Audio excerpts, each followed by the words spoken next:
Yes. How are you? Hey. Something I'm for the something. captain now. I get it, but you have to tell me. Kusema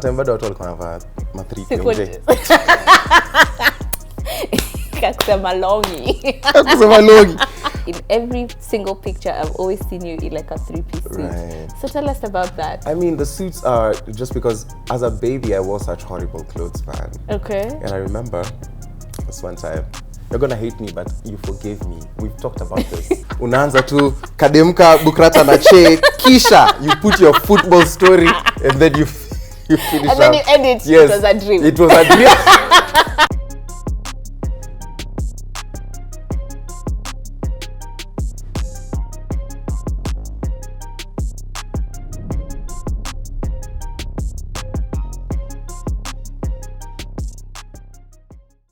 Hi friends, I trust you are well. Welcome to another episode brought to you exclusively here on the SNS. Prior to beginning, we'd like to express our gratitude to Longonot Place for providing us with their esteemed service apartments as a shoot location. Now they are situated off Harithuku Road and are ideal for individuals who are looking for both long-term and or short-term accommodation. For more information, feel free to check the description box down below. Now today we have a very amazing and important guest. I feel like you're hot on the market right now. It's giving money savvy. So yes, introduce yourself. Tell us a little bit about yourself. And Right. Hi, Steph. Hi. How are you, first of all? I'm fine, Such soft hands. My name is Kasmuel. I've just arrived. You just arrived. Yeah, my name is Kasmuel Mcoure, and I'm a human being. I think the introduction, I don't know what to say about myself. I play music. I play instruments. Okay, fine. I play music. I play music. I teach and compose and perform. I'm also an educator. Yeah. I swim. Those are the things I mainly do with my life, I think. And very recently, I've ended up fighting for the liberation of our country. Yeah. So I think that's a thing which most of the focus is on. Yeah. And that's why I'm normally just going directly, because I feel like at the point where I'm surfacing, it's more about the country than it is about the individual. Yeah.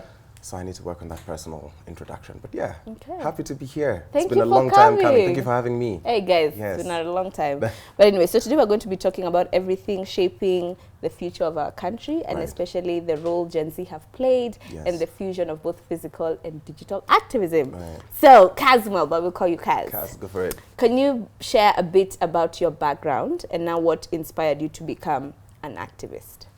That's interesting, because background-wise, it feels like as though every experience I've had in life has been leading to this moment. Okay. Because consistently as a child, if I reflect upon it, the things I was consistently beaten for were the why questions. I was that child who used to ask why. You know, why do we need to sleep in the afternoon? Yeah. Why do we need to, like, it was always a series of whys. And I don't think that I've suddenly become an activist because it's just a continuation of this is just a continuation of how I live my life. Yeah. I stand up to bullies all the time. I do not take oppression lying down. So it's a lot of that. Yeah. But seeing, maybe if I were to contextualize it to like now the countrywide protests that are happening, I think what really prepared me for this were my campus years. Okay. Because I spent those years in student leadership, in mobilization. What campus did you go to? Technical University of Kenya. Yes. And so as a student leader, I learned about now the ins and outs of politics. Yeah. And how just there's a way the system works politically. And what I loved about the campus environment is it was controlled. Yeah. So you couldn't have excesses as much. Yeah. And then Can't say the same for our government. Yes, you really can't say the same about the government. Yeah. Then I also took a keen interest in the personal being political, because it's I feel like the easiest part is the part where you vie. The part where you face people and you tell them, hey, my name is Kasmuel and I want to be this thing.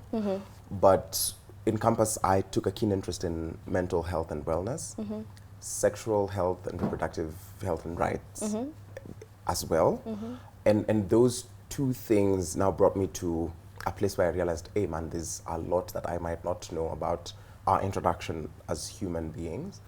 So now, then I took a keen interest in feminist literature, which is also work in progress, because, you know, as a man, as I exist, there are things, very many things that I'm blind to that would be the reality of a woman. And even on my social media, there's times when, you know, as I've read and I feel like I've understood a thing, and then I put out a video and people are just like, that's such a horrible take. And I'm like, oh man, I didn't know. And then now you know, those kinds of things. Yeah. So coming from a point where I consistently had been told, sit in the discomfort, with knowing how awkward that is, you're like, your friends are telling you, oh, you've got this wrong. And nobody likes to be hated. I mean, I secretly do, but... This interview you know. But learning that and seeing how Gava is reacting, clearly you can tell these are people who've never sat in the discomfort of anything. So leading to that, just the collection of that and study, because anytime you study, anytime you read books, and if I were to tell anybody to, there are a few books which you could check out that would really put you on a different plane in terms of just political thought. You could read bell hooks, not with the aim of reacting or responding, just for you to understand. Yes, because first when I started, I was just like, yeah, let me find what's wrong with the things in her books. But then you realize it breaks you. It's all about love. There's all about love would be a very beautiful place to start. Then you could read Frantz Fanon. There's Black Skins, White Mask, and there's The Wretched of the Earth. Then, of course, there's like Achille Mbembe. You could pedagogy of. There's also, in terms of education, pedagogy of the oppressed, and then you could read Achille Mbembe's Necropolitics. Those books are. They could be a nice place to start. But if you're struggling with reading, because you know our generation. Yes, we are beneficiaries of free education, but also we live in such a fast-paced world where, and I don't know if this is true for you, but I struggle to read. After all that, yes, I actually I don't hear you telling us about books, struggle to and then read. at the end you're just like, but I do struggle I struggle to read because if I threw you like a text that's 400 pages, where do you find time in your day? So first, read fiction, read simple books. Don't let no one pressure you. Don't read to look fancy. Because you know, we've gotten to the point where, so have you read this one? Have you read this book? It's a lofty book which you're supposed to read.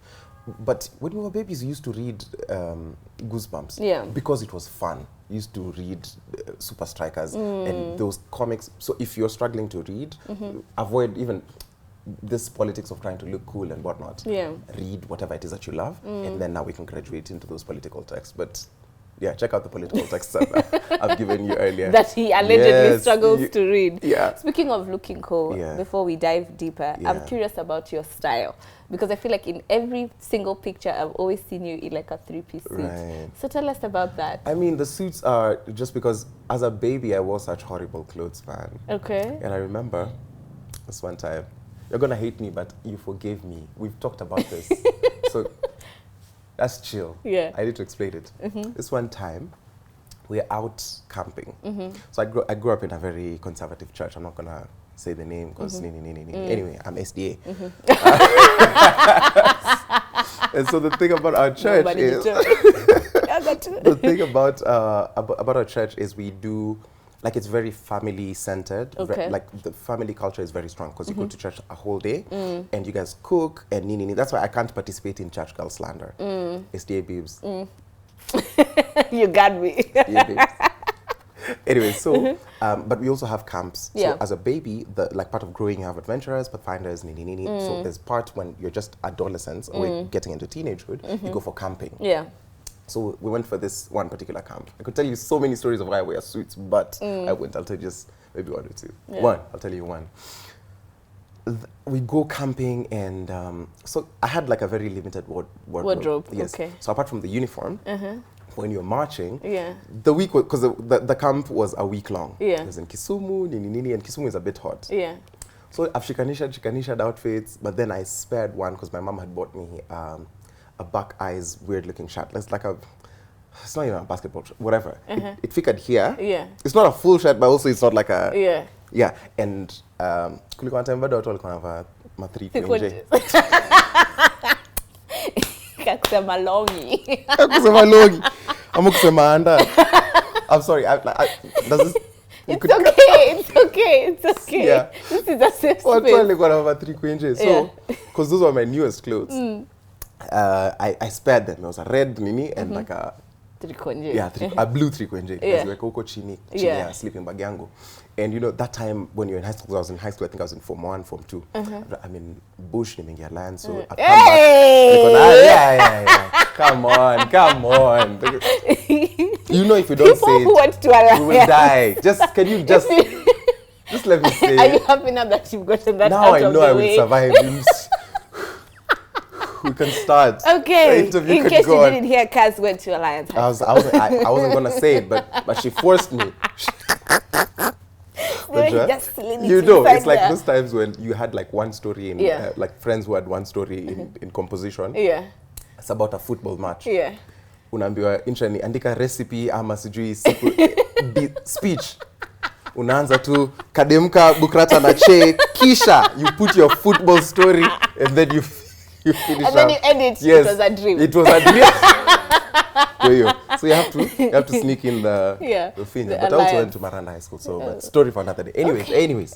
So this babe, we're out for a camp, and see me, I've needed my clothes. There used to be a stupid deodorant called Brute. No hate if you're using Brute; it's part of the process. Pole. Brute and Versman. No shade. I've not been. This is not a paid partnership. High school. Anyways, so mazeni may spare Brute yangu hapo. And you know, Brute really hits you, but man, Brute is a shot of something strong. Anyways, so he may save. Yeah. So I'm simping for this babe. I'm simping. So I intended, you see the way the camp is about to end. So I was like, if I katia her Monday to Wednesday, by Saturday I'll have a girlfriend. Yeah. And we'd work together because Saturday had like a bonfire. So I wanted somebody who, you know, I could just sit next to, we could just hug. Again, you know, it's like conservative. So for high school, if you just could hold a girl like this, man. Anyway, so I go to her, I help her, kidogo. They had like a family business they were running. I went to volunteer. You know, I'm trying to get points. Hey, talking to her elder sisters. So I go to this babe, man. And I meet her there, so and she had this nice braided hair, like nice head, and she looked nice, and she was wearing like a really short, like a booty short. I was like, yeah, let's go. Today is the day. So I go there and I talk to her. Again, you forgave me, so please, madam. So I go there, I raise her up, I help that afternoon, and I talk to her. I ask her, and I'm like, yeah, I'll just ask. Ask her. Let me do the thing which podcasters do. Let's call her tear gas. So I tell her, tear gas, would you be my something? I raise her up. I didn't say would you be my, because you know, I think I talk English now. I speak in high school. Anyway, they will not believe. They will not believe. Yeah. So I ask her out, and she says, "Me, date you." Boy without class or swag. I was like, she said finya. Man, na mnashangaa mbona na finya nimefinywa previously. Awesome. What was your response to that? Of course, I was heartbroken, and I knew, man, I needed to wear, like it was just part of the collection why I need to wear clothes that I love. Yeah. And in my head, the ultimate like set of clothing is a suit. Yeah. Of course, and maybe like agbadas and you know, those other animes. Yeah. So that's what like I just wore horrible clothing as a child. So this one, to be fair, I just wear suits. It's a trauma response. Yeah. If you see me wearing shorts or whatever, I just know I've healed. Yeah. But for now. Yeah.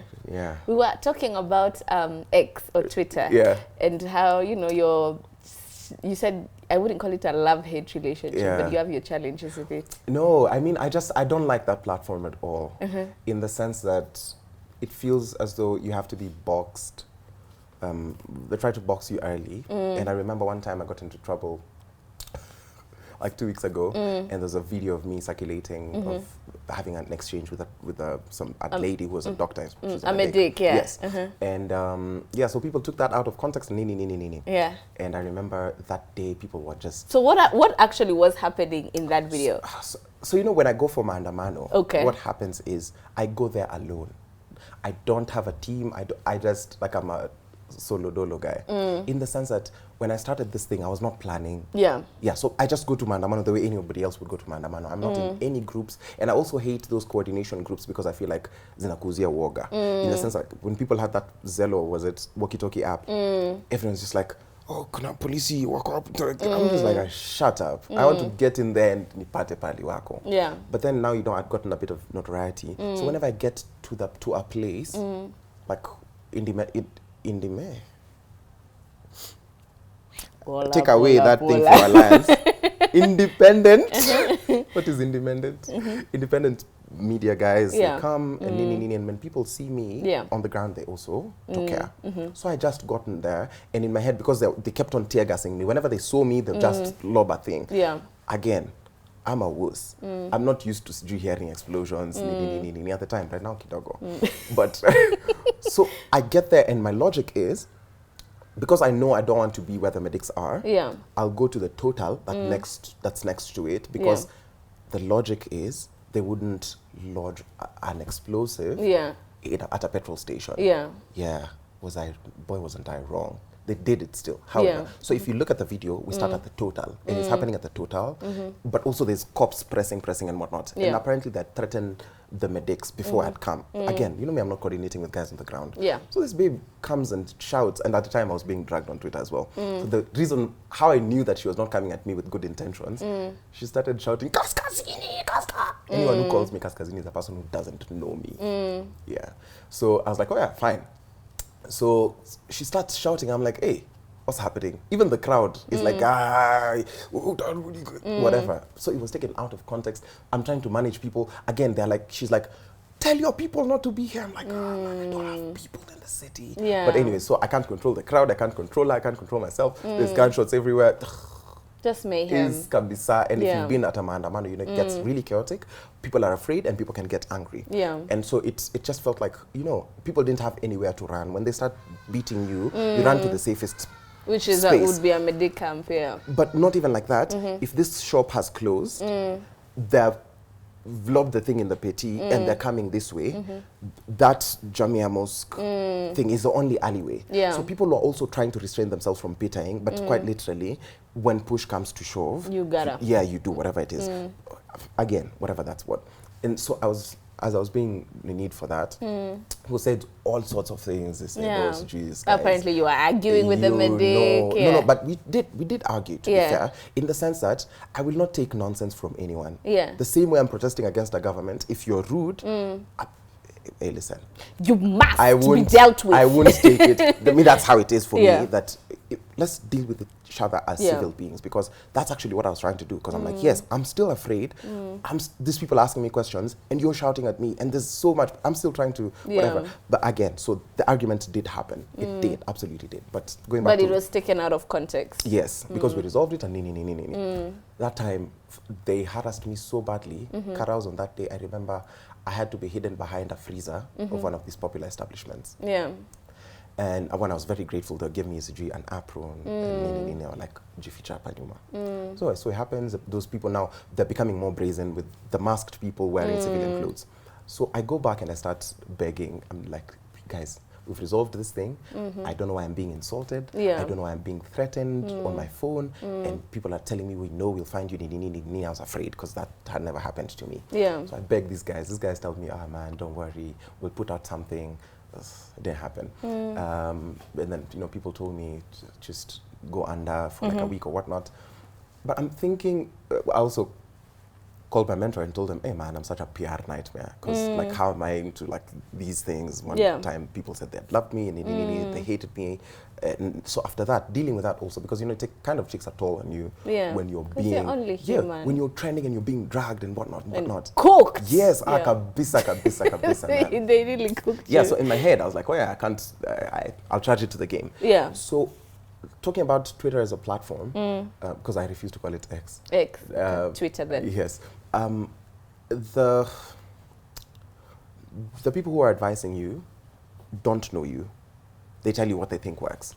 Because people told me, disappear for a month, people will have forgotten and whatnot. If I had disappeared for a month, I wouldn't have done like these media things, and I was doing the interviews and whatnot. And to be able to just communicate our needs as a movement and my needs as well, because I'm part of the movement. Yeah. Like when I say I don't want taxes on pads, my girlfriend wears pads. It affects me direct. My baby sister wears pads. Like, you know, those kinds of things. It directly affects me when they talk about fuel, when they talk about like all these kinds of things. So I wouldn't be able to articulate it. And I remember one of my mentors was just like, there'll also be a very deliberate besmirching campaign. Yeah.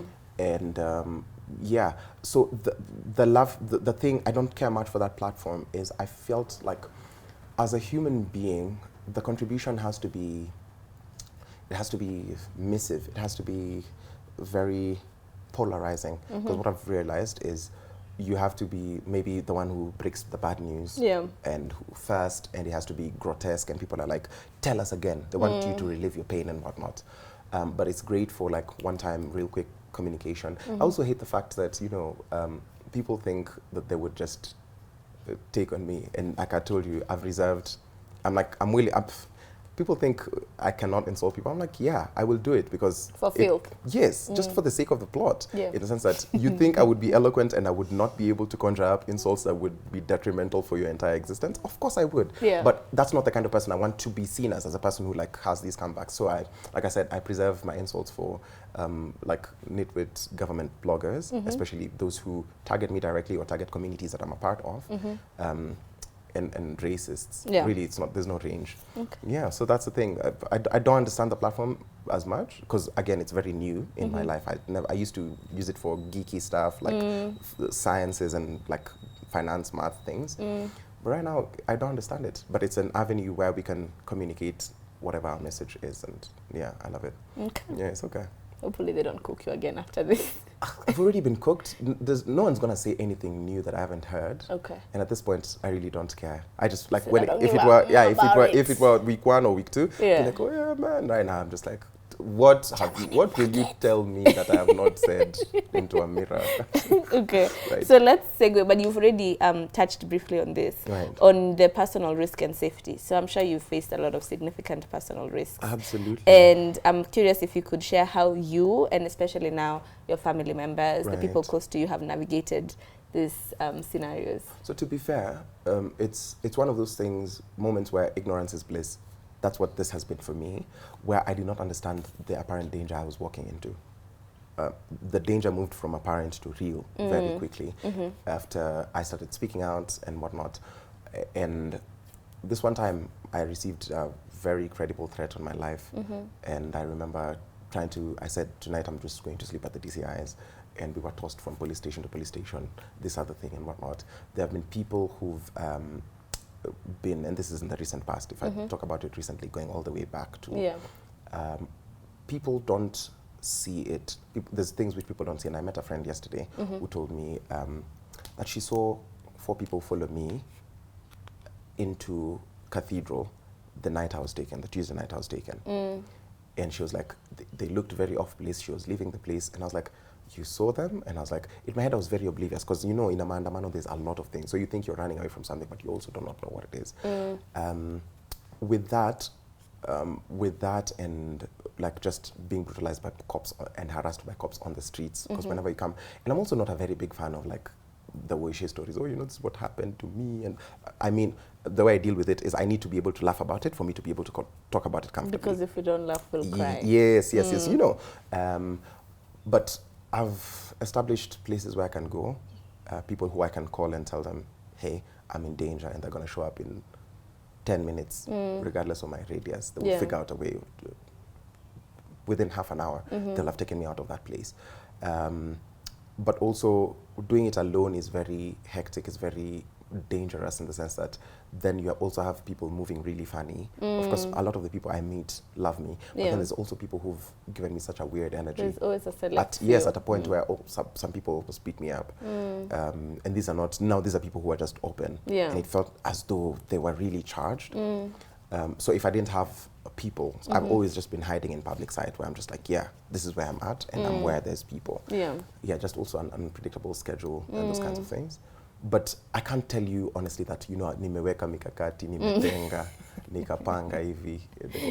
Kidogo PTSD. Yeah, I honestly haven't figured that out. I'm still in the process of doing that. And when it comes to your family, because I'll give an example. I remember even when, because I live with my parents, and at the time when I wanted to come out for the first process was on a Tuesday, so the Thursday one, and my mom sent me a post and she was like, jaribu kutoka nje ya nyumba, and I just responded, we are outside. And the next day I came for the protest. Yes. So I'm curious if for your family they expressed a need for you to be like, okay, Kaz, either tone it down or stuff like that. Absolutely. Yeah. Even just before the protests, and even now, because keeping on speaking truth to power, especially through media outlets, and it's just like, oh man, you're getting into so much trouble. And I actually am getting into so much trouble because I'm making enemies in factions I didn't think, but also I'm making friends in factions I never thought. Yeah. So it's coming from a point of protection and defense, where a parent would not just want their child to roam and walk into danger,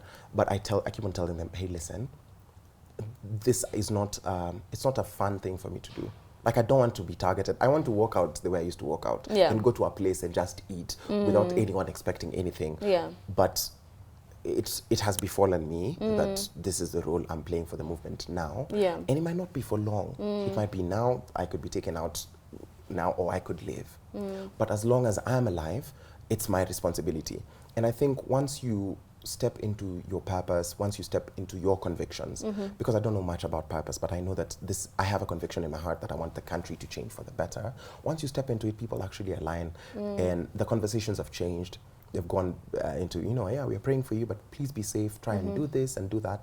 It's not the way it used to be. Please usiende. Now it's just, be careful and may God be with you. Stay safe. Yeah, that's what it is. Now, of course, on X, when we're talking about love-hate relationship with the platform and how a lot of it's a platform you could easily get misinformed, because there's not even like systems in place to regulate or make sure this information is credible. So now, of course, there was a time when people were like, oh, majority of these activists, in quote, are now sellouts, or they have been in conversation with people in government. And I'm curious what that looked like for you. So I've never really cared about what people who do not know me have to say about me. And I never try to fix it. Because the people who know me just look at it and be like, it's very ridiculous. Because also you can never know a million people. The people who I know and the people who ask me these questions, I'm like, oh yeah, it's fine. Some I care to explain, some I don't. But it was, if I think about it, I have not worked ever since this thing started. So I've not made any money. And it's just been a month of providence where someone looked at me and said, hey, here's some money for fuel. Like even this past 2 months, I was behind on bills, and someone, like client who had need from Chelewa to pay sends money, and someone, again, this one time I remember going for a protest because there's a gentleman called David. I saw you've received M-Pesa. And he said, this is my contribution because I cannot physically be on the ground. And he had sent me 100 bob. And I was like, that's actually the day I got into trouble with the medic. I was like, I have to go for this protest just because this guy spared he's a 100 to a university going student. I remember during my times, especially if you're a comrade who's not like maybe from a privileged background, that's a real sacrifice. And I was like, if this person believes in me this much, there's no way I'm staying home. So when I see people say that they've been paid and a lot of that just passes as noise, because I know that deep down, whatever I'm doing from a point of conviction. I haven't gotten to the point where this thing gives me money. I would not want to make money from this thing. Do I want to make money, however? Yes, because I need to survive. I need to pay bills. I need to fuel. I need to hide. I need to just run life. That's not been happening for me. So there's that parity where it's not, even these brands which have approached me and said, please influence for us and nini. But I'm like, at this particular point, I promise I would really love to. I'd love to influence for you guys. But at this particular point, the work that I am doing feels as though I don't want to lean into the capitalistic aspect, but also I still have enough goodwill from people who look at me and be like, oh yeah, so here's a 500 bob, here's a 10K, whatever. Yeah, so that's what it is. Where, I mean, the people who will sell out because it's just a month. Like, we wouldn't judge your relationship harshly if we wouldn't be shocked at ECG if it didn't work out in a month. It's a talking stage. I mean, hey. I've been sent by someone. Hey. hey, fungua roho yako. I'm fine, guys. I'm fine. Yeah. So, I mean, people are going to sell out. People are going to get fatigued and whatnot. So if you know whatever it is you're committed to doing and you're true to it, it will show in the end. Yeah. Again, for me, this is not a thing it's not an act, it's not a charade. Many people feel like that, and I would see why people would feel traumatized or insecure about a guy like me. They're like, he wears suits, he's a smooth talker. Your brain, when you think such people, you think politician or pastor. Yeah. And I'm like, yeah, that's totally cool, but also don't project your insecurities on me. So I would only respond to the people who call me directly. But then again, I'm also like, I don't really care. I don't care much for what people say. I don't about it for sure. Yeah. So let's switch gears to some of the notable interactions that you've had. Right. Now, Kasmuel, you were trending on X after your appearance on K24 with Esther. Right. Can you tell us about that experience? Oh man, I interacted with Honorable Pasaris that morning. It's the first time I met her. Yeah. And I feel as though... Have you interacted online before? No. Okay. No. It was my first time. Yeah. I remember it was getting very heated. Yeah. But I didn't want to step in. Yeah. But even during the breaks, I kept on telling her, what you're saying is so tone deaf, it's so wrong. Yeah. But she seemed to believe it. And so I was like, I'm done helping. Yeah. Part of what I see, my analysis of her is she's so far removed from the common Monanchi's experience. And she's not even acting. No, she's that detached. Like, whether it's an environment where she grew in, this is just my analysis, and I could be wrong. Yes. I'm not. You said I'm right. Yeah. Like, she doesn't understand what do you mean. Like, it's very... I could tell maybe she grew up rich. Yeah. And part of the solutions that she was suggesting, I was just like, these are very rich white woman solutions. Yeah. Of course, I'm not saying that she's white. We know she's of Kenyan descent. Yeah. But like, if I were to stereotype it, Like a carrot. yes, those are very current solutions in the sense that, and also like as I heard her speak, I was like, there's absolutely no way you're acting. Yeah. Yeah, because that should be tiresome. And as I kept on, you can see that her heart is in the right place. It's her mind that's a problem. Yeah. There's such a big discrepancy. Yeah, she wants to do things, but I'm like, no, you can't approach life in this way. Yeah.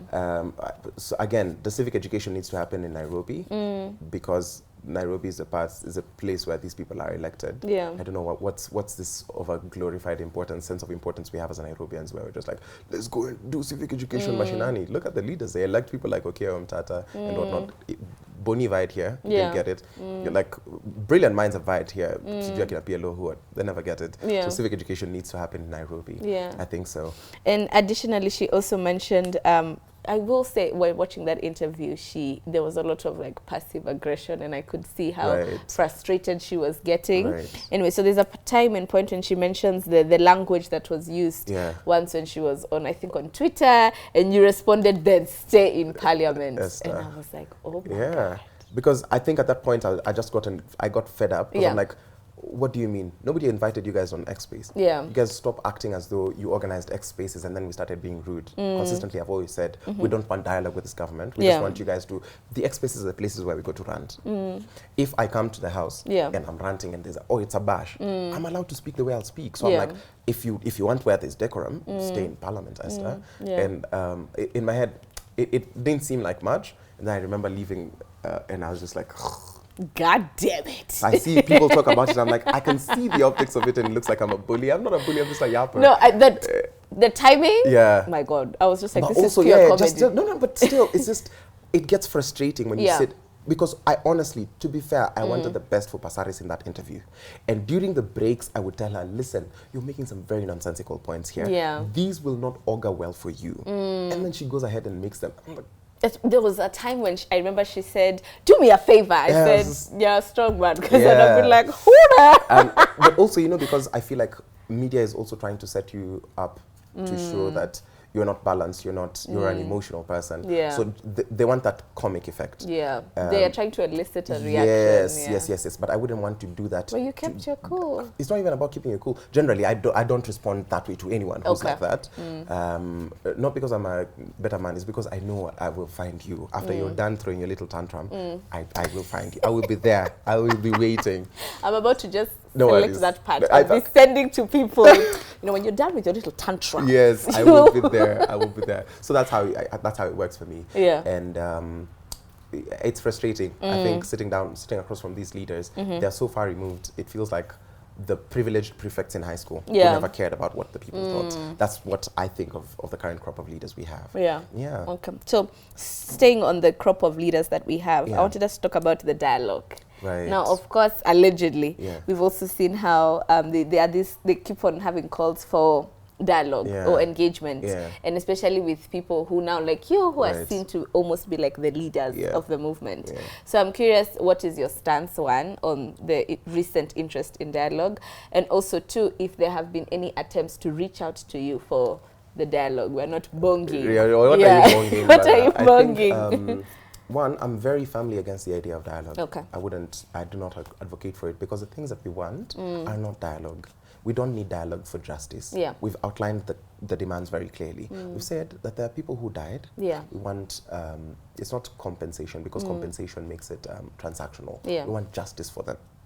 So whatever justice looks like is arresting those killer cops, bringing out total overhaul in our police force to transform it into a system, give us a war on graft, compensation, remove certain sacred cows in our establishments, you know, those kinds of things.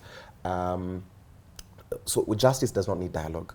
The action points we've said, we don't want to be killed, we don't want to see corruption, we want you to give us a functional government and those kinds of things. It doesn't need dialogue. And I say this because they've dialogued before. There are whole entire dialogue documents, and there's NADCO reports, there's full of dialogue. So what we've said, we want you guys to clean this up. In terms of attempts, there have been several attempts. In terms of approaching and promising of leadership positions. So what do these attempts look money, like? It's meetings, and people are just like, oh, tunataka tukupange, tutakupatia pahali hapa, we can organize you to fix pahali, or we can give you this much.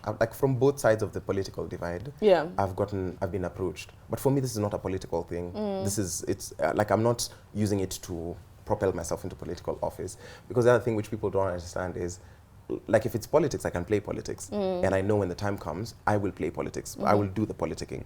But right now, I'm very clear whatever it is that we're doing, it's not I don't want to exist in this current system. I want us to see if we can get a total overhaul. So there's been attempts, but also been threats where people told me, there's a very fine line between your life and your death. So it's almost as though toe the line or don't. And with every word I say, every once in a while when I offend somebody who's in power, I make new enemies. And so that's why I keep on saying that, I've always lived every day as though it were my last, but even more deliberately now, knowing that, anytime. And that's such a sad reality. But it's a beautiful reality, man. If this is the last thing I did in life, man, I'm going out happy. Maybe I'm the one who struggles with the concept of death. I'm just like, please I'm going out happy if this is the last conversation I had in life. If whatever meal I'll have out there is I'm going out happy. I think it's life enough for me.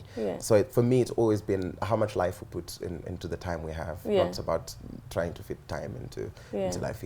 Now, of course, you already told us about your background in music and everything in between. Right. Is there a future where we see Kasmuel in politics? I don't know. There could be. It is highly likely that I might delve into the political world, just because I'm fed up with the kind of political class we have. And now I'm like, I might as well do it, in the sense that there's no way I will keep on hoping that somebody else is going to do it for me. There's no way I'll keep on sitting down and saying, oh, our leaders are politicians, and I'm not doing anything about it. So just out of just pure interest in good governance. And I'm hoping that every other Kenyan who's fed up with this thing will take it up, because we can't treat Parliament as a dumping site for murderers, rapists, killers, and expect them to give us any good results. So if you're a good person, get off that high horse and actually get into politics, because the personal is political and the politics affects our lives. Not everybody wants to go and live abroad. I personally want to live in this country. Not all of us maybe have the capacity to go to a different country if the country burns. It is in my interest that we have a functional country. So that's part of the reasons why I would dive into politics, because I want to be the change that I want to see. And I'm just inviting any other person of goodwill to actually do it. Yeah. Okay. Right. So we're just about to wind up. Okay. Now, of course, our beloved president. Beloved is a bit of a strong word. He said, I'm working on a thin line. Yeah, so let's talk about the cabinet reshuffling. Yeah. So what have your thoughts been on the recent reshuffling, where he dissolved and then reshuffled the majority? Yeah. And do you see now, or even in the near future, if there'll be like a positive change, or is this just merely a superficial adjustment? As you've said, that question answers itself. It's just a superficial adjustment in the sense that we can't expect the same people to give us change. Yeah. The same people working in the same system. I think that's what we're calling for. We're calling for a system of a whole. We don't care about the people, because if you have good functioning systems, like the way they've designed the lights, it has a switch. Whether or not you're an immoral person, whether or not you're a religious person, the way the light works is you switch it on. But now the system is so corrupted in the sense that it's not a switch, it's a thing, it's very wounded. And even if you bring a good person, they'll end up having to go through the motions. That's what we are seeking to change. We're inviting everybody to imagine a future with us where systems actually work. So I don't have faith in this cabinet, just also because it is so deeply recycled, and the way they're thinking about it the wrong way. They're thinking that the protests were an appeal for a coalition government. Personally, I never went on the streets looking for a government position. I never went on the streets hoping that, we'll destabilize it and then I will become a president, or like when we say recall an MP, I wasn't trying to recall so that I become the MP. I'm just like, you guys are actually not doing what you're supposed to do. And I'm fed up. I won't take it. And so it's a total overhaul, but they've not done it. The political class has missed it again. They think peace is the word. They're like, and that's, you've even seen billboards all over Nairobi saying, peace, as if the country is at war. The country is not at war, because we still can walk, we still can do anything. The only time you're insecure is when there's heavy police presence, and it's very oxymoronic in the sense that, because you'd expect security or to feel safety. But it's very different. It's the opposite. So I don't see it working. I don't have faith in it at all. It would still oust itself. It's like an Ouroboros, Kisungu Kubor. Ouroboros, it has bited. Actually, that's part of the relation, because it's a snake that's biting its tail. Yeah. So it's very Ouroboristic in the sense that it has very inept people, very corrupt people, and those kinds of things, that the head has gotten to the point where it's eaten the tail, and it's gotten to the point it will choke on its in itself. So even if we left this establishment alone, it would crumble on the weight of its own stupidity. Yeah. So just 2 more questions and then we're done. Right. I'm sure even you've been attending this protest for as many that you have been able to attend. And I think over time we've seen there's a decline in like the number of people who are attending this protest. So I don't know if it's like a safety, or like people are worried, of course, about their safety. Or do you think people are getting burnt out, fatigued? Is it a feasible and sustainable, route to have protests every Tuesday or every other Thursday? So for me, I don't think the numbers have ever affected me, because I've never gone to protests with anyone. So as long as I'm still... you said you go by yourself. As long as I'm still protesting, the protests are still on. So it's never, for me, it has never been with the mentality of the mob. There's a day the day they arrested Nyokabi, there were like 13 people on that street. And there were like 3 police lorries on this side and 3 police lorries on this other side. Yeah. And they still lobbed tear gas as though... It's a huge crowd. Like they need to disperse such crazy numbers. So for me, it has never been about the numbers, but I would see where there's fatigue. But also it breaks my heart. If people are afraid, let them stay home. I don't have a problem with anyone staying home, because I wouldn't want to see anybody else die. To a regime that doesn't care. I wouldn't want to see anybody else arrested to a regime that doesn't care. And to be fair, to social media people who are just going to treat you as a repost. People who are just going to look at you and be like, don't know this person, and not even repost your story. So, I mean, there is that. But I would also love to encourage people that, as fellow patriots, people who love the country, if you want to do something for the country, please come out and do it. In the sense that who else is supposed to do it? So I'm just hoping that everybody who's home, just like, I'm going to change the country, I'm going to do this thing because I love Kenya. There's of course going to be fatigue. Yeah. Because if you do it Tuesday, Thursday for a month, that's up like at the very least 8 protests. Yeah.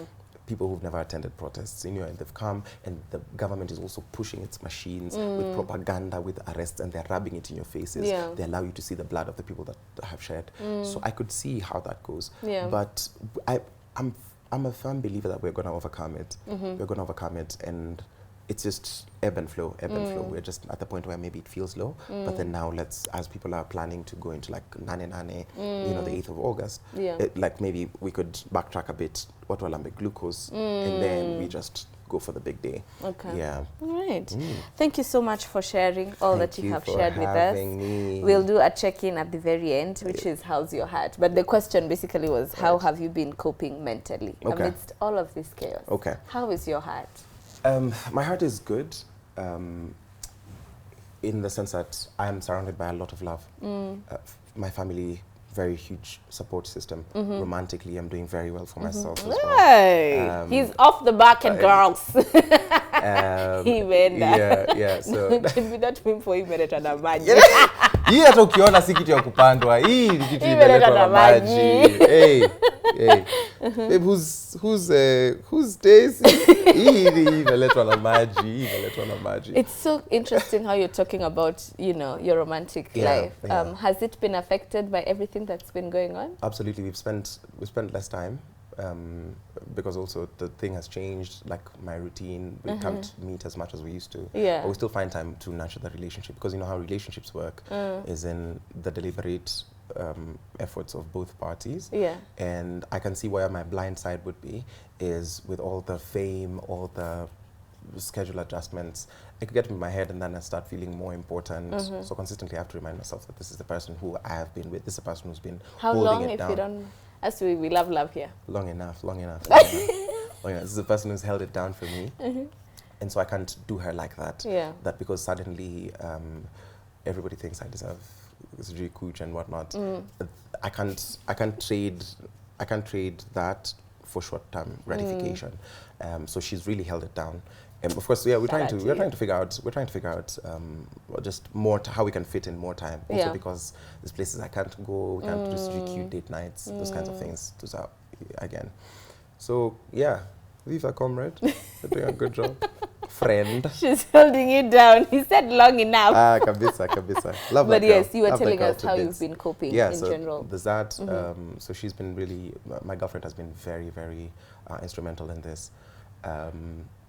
Also, she's figured out, she's the one who helped me navigate the bullying, because she'd filter out the things and tell me, I've not seen anything new. So I'd call her, like, what are they saying? Oh, to cry, I'm feeling so small, baby. She's like, don't worry, it's nothing new. Again, so she's always like telling me this is what they're saying and whatnot. So I never really care. So there's a troll somewhere who thinks I saw their roast, but I never really did. If it was serious, please try and DM me. I'll consider. I'll take it into consideration. She'd have like a roast off. Absolutely.